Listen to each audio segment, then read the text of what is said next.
Most relationships do not end with a fight. They end with a shift. A quiet one. An emotional change almost no one notices. By the time couples feel the pain, the damage is already done. At the beginning, everything feels alive.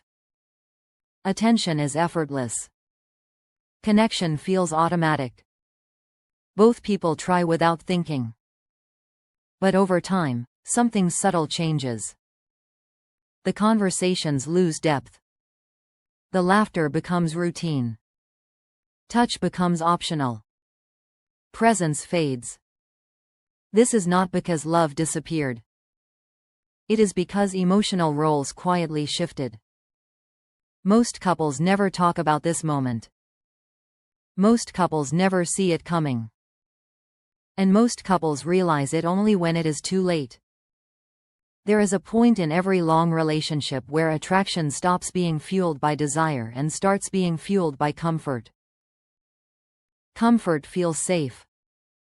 But comfort alone is not connection. The emotional shift begins when effort becomes assumed instead of appreciated. When attention becomes expected instead of earned. When presence becomes background noise. Men often feel this shift as distance. Women often feel it as emptiness. Both feel misunderstood. Science shows that attraction is not sustained by stability alone. It is sustained by emotional tension. Novelty.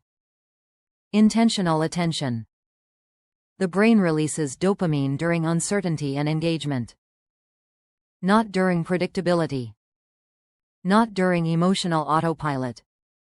When couples stop engaging emotionally, the brain adapts. It stops responding. The connection dulls. This is where the real problem begins. One partner starts leading emotionally less. The other compensates by demanding more. This creates pressure instead of desire. Men often retreat when they feel pressure. Not because they do not care, but because pressure kills polarity. Strong relationships require polarity. Energy. Contrast. When both partners operate from emotional safety alone, the spark fades. Not suddenly. Slowly. The emotional shift shows up first in small ways. Less eye contact. Shorter responses. Delayed replies. Fewer questions. Then it shows up in behavior. One partner stops initiating. The other starts keeping score. Resentment quietly builds. At this stage, most couples believe the problem is communication. They talk more. They explain more. They analyze more. But talking more does not fix emotional disconnection. Presence does. Emotional leadership matters. Especially for men. Leadership does not mean control. It means emotional direction. Intentional energy. Being grounded. When a man loses emotional leadership, the relationship loses structure. Not rules. Structure. Structure creates safety. Safety allows vulnerability. Vulnerability creates intimacy. Without it, partners feel unseen even when they are together. This is why many couples feel lonely while sitting in the same room. Another overlooked factor is emotional containment. When stress enters life, careers, finances, family, health, emotional space shrinks. If neither partner holds emotional stability, the relationship becomes another stressor. Men are biologically wired to regulate stress through purpose and direction. When that disappears, emotional volatility rises. This volatility pushes partners apart without words. The emotional shift is not caused by arguments. It is caused by emotional neglect disguised as normal routine. Most couples do not fall out of love. They fall out of emotional presence. And here is the harsh truth. Love is not self-sustaining. Connection requires maintenance.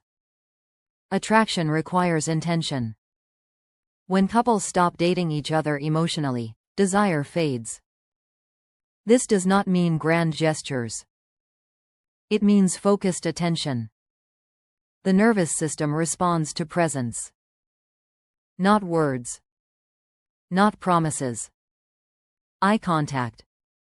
Tone. Timing.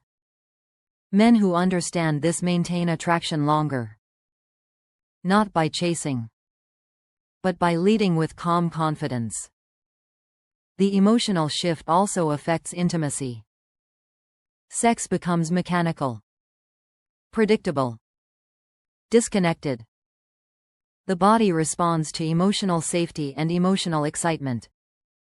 When both are absent, desire shuts down. Many men interpret this as rejection. Many women interpret it as disinterest. Neither is correct. The real issue is emotional drift. Once emotional drift becomes the norm, the relationship enters a dangerous phase. Both partners stop trying, but neither wants to leave. This creates emotional stagnation. Stagnation is worse than conflict. Conflict still has energy. Stagnation has none. At this point, external attention becomes tempting. Not because someone wants betrayal, but because the nervous system craves stimulation. Validation feels intoxicating when emotional needs are unmet. This is why emotional neglect often leads to emotional affairs first, before physical ones. The emotional shift could have been reversed earlier. But denial delays awareness. Men often believe providing is enough. Women often believe expressing feelings is enough. Both are incomplete. Providing without presence feels empty. Expression without grounding feels overwhelming. Balance matters. The couples who survive long-term learn to recognize emotional drift early. They do not panic. They recalibrate. They reintroduce curiosity. They restore polarity. They slow down. Strong men understand that attraction responds to self-regulation, not approval seeking. Calm confidence resets emotional safety. Emotional safety restores intimacy. This is not about dominance. It is about steadiness. When a man becomes reactive, the relationship destabilizes. When he becomes grounded, the relationship stabilizes. This does not mean suppressing emotion. It means mastering it. The emotional shift is ignored because it is uncomfortable to confront. It requires ownership. It requires effort. But ignoring it guarantees loss. The couples who thrive long-term do not rely on love alone. They rely on awareness. They do not wait for problems to become unbearable. They act when things feel slightly off. They protect emotional connection like a shared asset. If you are in a relationship, ask yourself this. Is your presence intentional or automatic? Do you lead emotionally or react? Do you create space for connection or fill silence with distraction? Most relationships do not fail because of incompatibility. They fail because of emotional neglect over time. And neglect rarely looks dramatic. It looks ordinary. Phones at dinner. Silence in the car. Routine without intention. The emotional shift does not announce itself. It whispers. By the time it screams, the relationship is already breaking. Awareness is the advantage. Those who notice early can rebuild. Those who ignore it repeat the cycle. The choice is simple: presence or distance, intentional connection or slow separation. Nothing stays the same. Relationships either grow or decay. And the emotional shift decides which direction you go.